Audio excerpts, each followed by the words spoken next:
Hozirgi kunda pulini son sanog'ini bilmay turgan hoji akalar ko'payib ketgan, uy, yer qidirgan.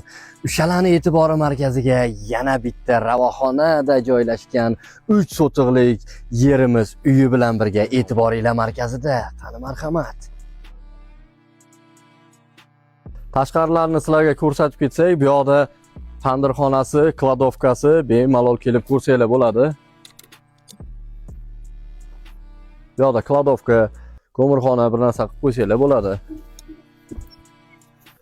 Tandirxonalari ham tayyor, mana tandirlarni nonni yopib bosaverasiz.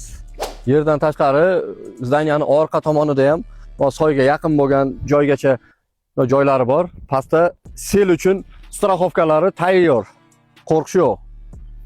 Bu joyi chekkalik yoki shahar chekkasi deb o'ylasangiz, yo'q, bu yerda ham desatlar, maktablar tushirilyapti. Mana orqamda turgan zdaniya ko'rishinglar mumkin.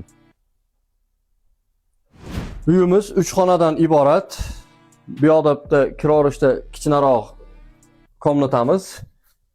Bu yoqda kelaverganda bitta mana katta komnata. Bu yoqda koridor katta. Bu yoqda yana bitta komnata. Hozirgi kunda bunday bo'lgan uylar, nafaqat uylar, обычно yerlarni o'zi 1,5 million, 2 millionga chiqib ketdi. Kvadrati pul bo'lib qoldi. Bu siz o'ylagandan-da arzonroq. Nomerlarni pastda qoldiramiz. Bemalol murojaat qilishingiz mumkin.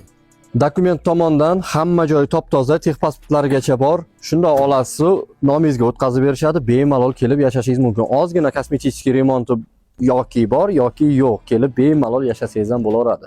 Hoji aka, men siz uchun juda zo'r variant topib qo'ydim.